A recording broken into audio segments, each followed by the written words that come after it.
Thank you, sir. outfit. And to say very big thank you to you for accepting to be here today to receive your I got to understand at that time that you couldn't make it.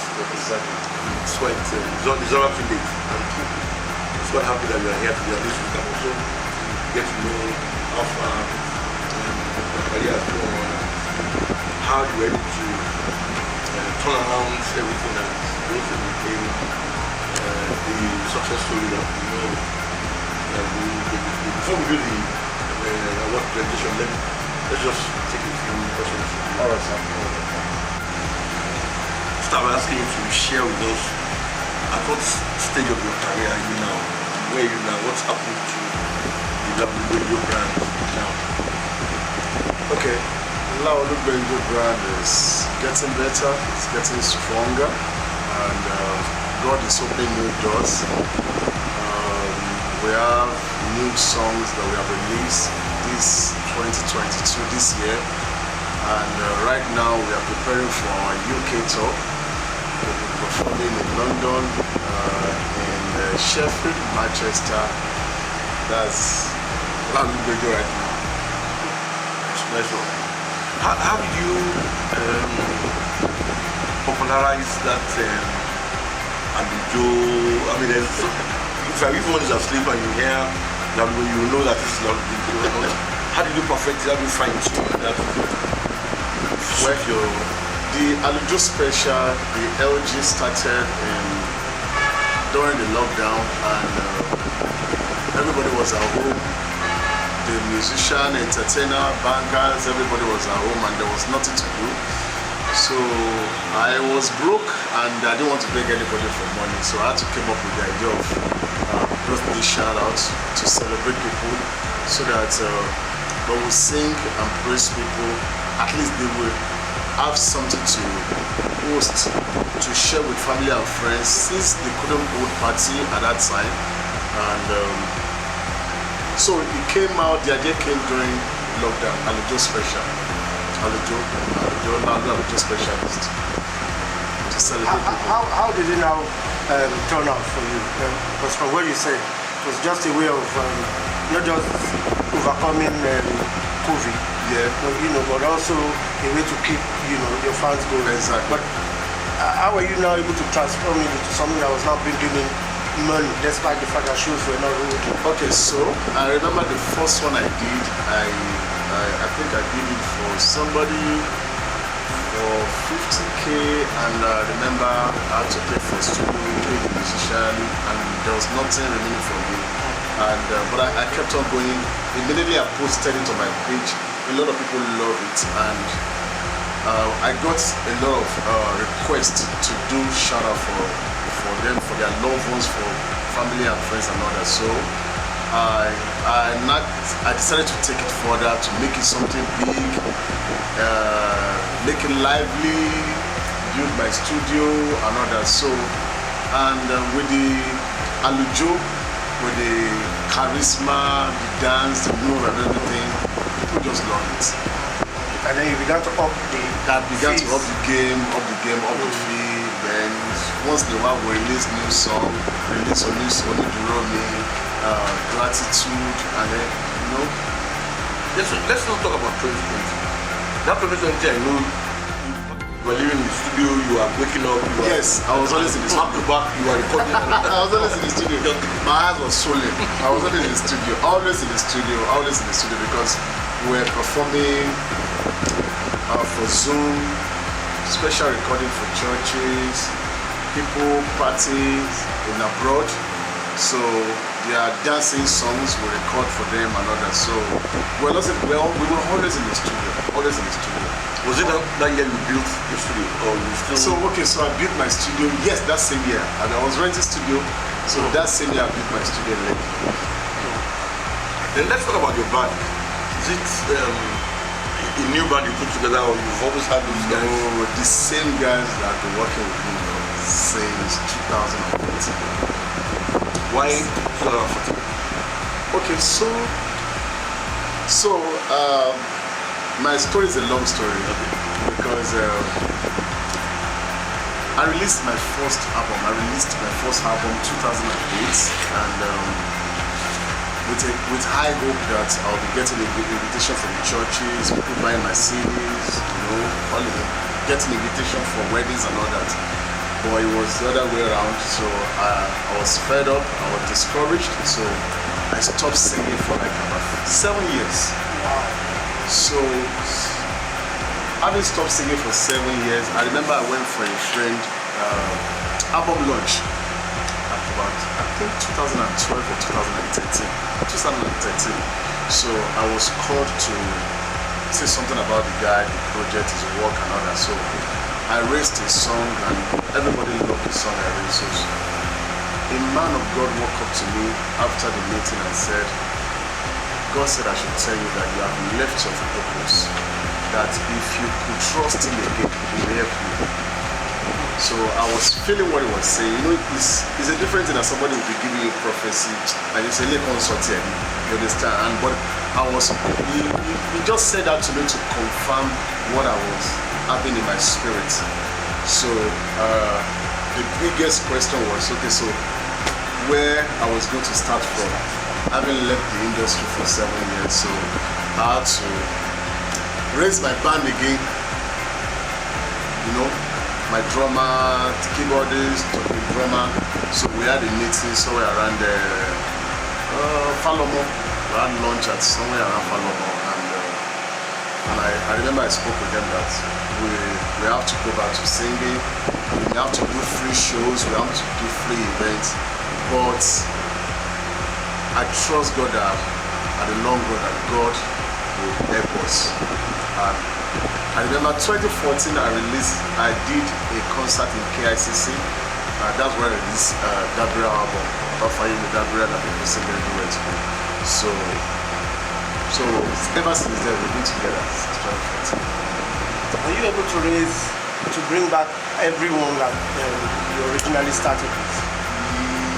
Yes, the musician, the drummer, the keyboardist, the musician, I was able to get them back. So the girls joined later. So the idea of the girls came during the lockdown because I remember I started the shout out with guys only, and people love it. Wow, just guys. Then we have done a lot. So I said, okay, let me spice it up. We need to introduce maybe girls to this team. I introduced a girl. Then I introduced another girl. I remember the first time I introduced a girl in our video, some people felt like, Martin Joju, you understand? Much of it anymore. So I think they were just having some, imagination in their head. It's normal for fans to think, otherwise, you understand? So, but we are here today. We thank God for what God has done in the last few years. The last 2 years, it's been God. The 7 years that you took your break, what were you doing? How did you keep yourself? Okay, so I was doing business around music. Okay. I went into sound. So I was doing sound rental for people, for my friends who were singing, were doing very well. You understand? So I was just doing sound, but somehow I was not fulfilled. But I was just fed up, I was just fed up. How can I go to studio, do album, and nobody's buying, the church don't want to pay you and everything. So, but coming back in 2014, I made up my mind that what discouraged me the first time, I will not allow it to discourage me again. So when I was going for church performance, I didn't pay work in any morning. My CD, I made it free for everybody. So that I won't get discouraged again and they didn't buy my CD. But somehow, God made a way. In 2020, like how many shows did you do recordings do before? Really? Is it 100, 200, 150? It's in thousands. Thousands. In 2020 alone. How about 2021? 2021 was that double the It's double, of course, because of the new studio. That's why you were practically living in the studio at the time. Exactly. So the studio is in my house. Okay. So we do Zoom 3 a.m., 2 a.m. for people in Canada, US. Now the brand Laolu is okay, I can say. It's a very classic one. I want to ask that, what has kept the LG band up there? What are those things that work for you, that make you to keep soaring high? Okay. Well, somebody sent me a DM 2 days ago that you are a bunch of talents, you never run out of content and all that. So I said, thank God. Well, my mind is open to receive from God and from the people around me. I don't say I must be the only one who will bring idea. Everybody in my band, everybody contributes. So when I hear an idea, a song or a beat, I say, okay, let's work around it. So my mind is open to receive from my experience, from what is going on around me, from the environment and everything. How many members of your About 10. When you were coming into music professionally, who were the musicians at the time that you were thinking of fashioning your style of music after? Those you looked up to back then? Short music. Yes. Church music. Church music. I was Gbenjo, Samuel Boso. Okay. You understand? But you know, something happened to me. There was a time in my life that I was praying to God. I think after the encounter that I should come back to music. Yes. Oh, I can't remember. Is it before? I was praying to God. I think I was having like 3 days fast and prayer. I was praying to God that God should give me a name. I was praying to God that God should give me a name, even in Lagos. I was praying to God, and I remember I think about 3rd day, I had a revelation that I was invited for a show. Mini show for about 10 people. So, you know, I just went to that event casually. I just went there with one speaker, you know, just mini show. So, getting to that event, I realized that King Sunny Ade was also invited for that same mini event. And when Baba came, it was forklift that was offloading the instrument for Baba King Sunny Ade. And I'm like, 10 people events. And I heard a voice, that is a secret. Be prepared for all these events. No event is small. So how did you go? So I was always watching him, you know. I see the truck, the lorry, we saw that the stars. I was always crossing God one day, and I walked towards him. And I can tell you by God's grace, we even have more and more. Yeah. I have sound that can cover any stadium you can think about. Wow. By God's grace. At what age did you actually discover J? Was it the first time you started singing or while you were very I was never born a singer. Never. I was never born a singer. My father was a pastor in CAC. And everybody in my family, I come from a family of 5. Everybody in my family used to sing. They don't longer sing. Used to sing, my elder brother, my younger brother, my sister. So I came from Gbenjo to Lagos. I came, I think 1999, 1998. Yes, you understand? So I could not speak English. So I was not exposed to any songs, any music, any artists. I didn't know anybody. I didn't know anything. I didn't know any contemporary music. So they used to sing and they used to like, you don't know how to sing, you got a voice. So it was kind of, I don't want to say mock, you know, like teenagers, you know. So I had to pray to God, Father, these people always laugh at me that I don't know how to sing. So teach me how to sing. You understand? So somehow I started singing. So I will never say I was born a singer. When you came to Lagos, who are you staying? Who did you stay with? I was my parents, you know, Michael. Okay. But you grew up in Gbenjo. Okay. And you were born there? I was born in Lagos. Okay. But I grew up I stayed with my grandmother. Okay. How about schooling and all of that? It was Gbenjo. But we went to a school where we were taught English and Yoruba. Tell us the experience. It was funny now. We came in primary school. in Akpake. Okeleri Primary School in Akpake. You understand? So we're taught English with Yoruba. So how did you do that? English Yoruba. So when the teacher had taught you, you do understand, you end up speaking Yoruba. So what was all that on the week? Kill and pay me now lady guess.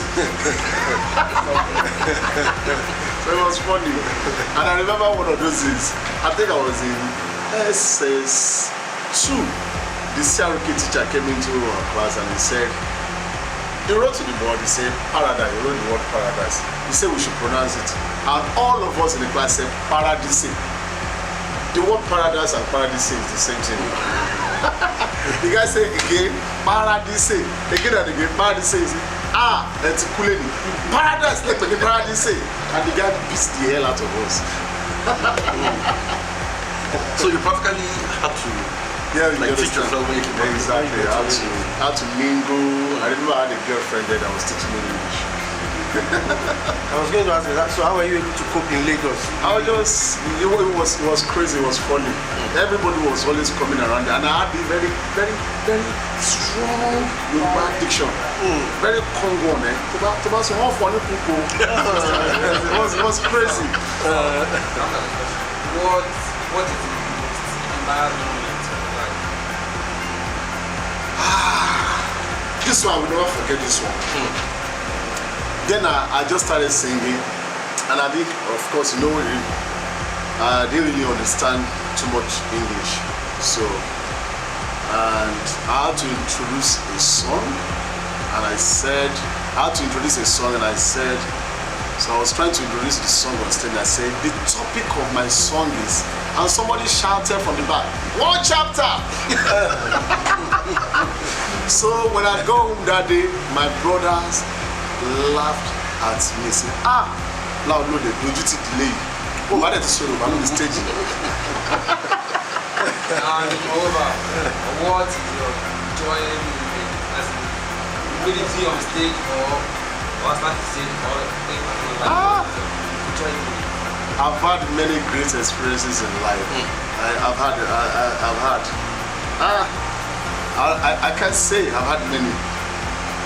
I've had many.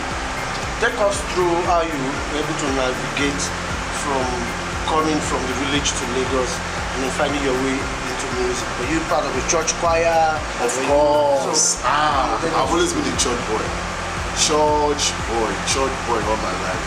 Join the choir. I'd tell people, if you want to be the best photographer, videographer, best vocalist, best everything, get a church. Church is a platform where you can develop yourself. All you need to do is just serve. It might not really be a church, let's just say a company, and serve the company with all your heart. When you do that, God will look at your service and He will reward you. What church did you flourish from? CAC, started from CAC, then KICC, was much as Yeah. And how did you convince your parents that music is what you wanted to do? It wasn't funny. Yeah. I remember after my secondary school, and I told them that because then after secondary school, everybody was out to go and do was a factory job in the Boko. It's one company like that. So, but I told her I wanted to follow my passion, my career, my music passion. Then it wasn't funny. It wasn't funny. Who supported you? Who didn't support your dad or your mom? No. But I enjoyed it today. They wanted you to do something else. Become a doctor, lawyer, and all that. Yeah, they just wanted me to just be school and all this. So if you don't do music, what other thing do you see yourself doing? I think the music thing coming here. If I'm not doing music, I would do the business around music. I love sound. I would have been a sound engineer. Now, I want to ask, you said it's just by coordination or by personal relationship, girlfriend and neighbor. People are able to adapt by reason of God. But you are so eloquent, like someone who is really having a master's in listening to. So how were you able to just within that little time to just fluent? Okay, so like I said, I'm open to correction. Anybody can correct me. I'm open to learn from anybody. You understand? I try as much as possible to get myself exposed to what I don't know, what I don't have knowledge about. So that has really helped me. How have you coped with fame now that Gbenjo is no longer that young boy from the village? It's a whole different. Now you wine and dine with the high and lights. How was the experience? Nothing really special, for real. I'm always at home. If I'm not in the studio, I'll go for events. I don't really go out. So I'm always in the studio. Yesterday I was in the studio from 9 a.m. to 10:30 p.m. You understand? So today I've had meeting in Apapa here, and I'll check whether so go back home. Nothing really. Ladies are your biggest fans, definitely. Really? Ladies are. I don't know. Hold on. How do you cope with your How do you know that, sir? Of course I know. I mean, every musician who listens to them the most. Nothing really special. Any musician that if ladies don't love you, they don't like you, you can't go prosper. You can't go to your next level. So they are blessing. God, they are special blessing to us. So nothing. I like where if I try to let them know there's a limit that we can go and try to draw the line there and try to define every relationship. Is Laolu Gbenjo married? Are you married? I'm not married. Yes, I'm married. I'm just quiet about my Draw the line between your public and Private life. Why? Why is that so? Because I like family to be quiet. I like to be quiet with my family. Just to protect them. Who are some of the names, if you can give us names? Some of the big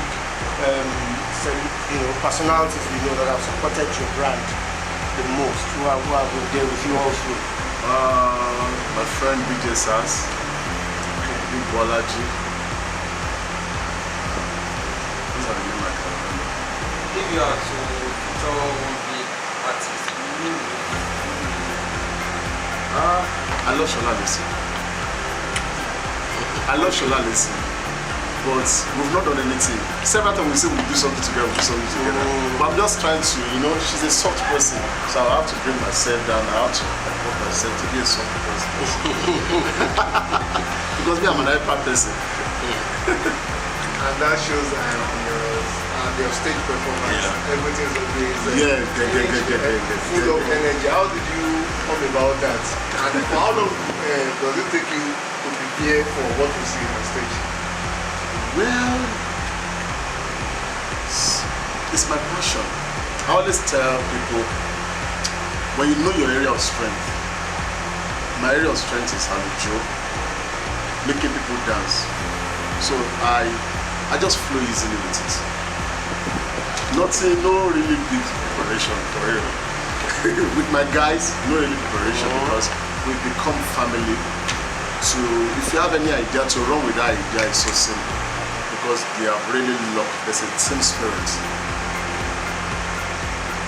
So you don't take any special choreography lessons for all of those movements? That's movements, I would say. No, not really. We just do sharp. Most of the things we do are spontaneous. Most of all the songs you see me do, most of them they are spontaneous. So that's why we always make our mind open to receive. We're rounding up now. I was going to ask you, when you talked about your influences in church music, how about secular? You mentioned KSC. Obviously, you're one of those you admire. Who are the others that you? There are many. There are many. A lot. I learned from hip hop. I learned from King Waswa. I learned from everybody. Even fella. Everybody. I learned a lot from people. What about the juju sector? Shino Peters. Okay.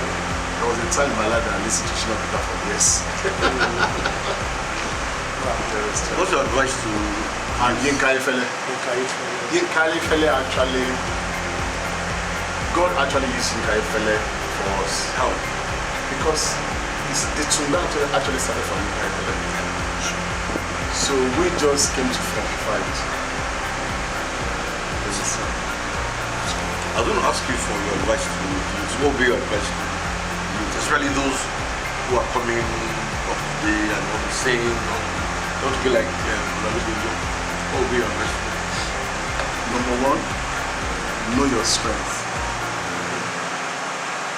And when you know your strength, hold it very tight. Be the best at what you do. And let people, don't confuse people with your brand. When you mention Laolu Gbenjo, there's a picture that comes with you. It's a guy with energy, two ladies dancing and everything. So when you mention any other artist, there's a picture that comes. So don't confuse people. Be specific. And lastly, the God factor. The God factor. I remember when the lockdown started, I did some prayer fast, some prayer walk for like 2 weeks. Because I was very, very broke. I came into lockdown with less than 20. So I had to pray to God that, Father, I don't want to come out of this lockdown the same person. The God factor. No shortcut. I don't know, from you. It's only God. No shortcuts. Hard work. Thank you very much. Thank you. Thank you, sir.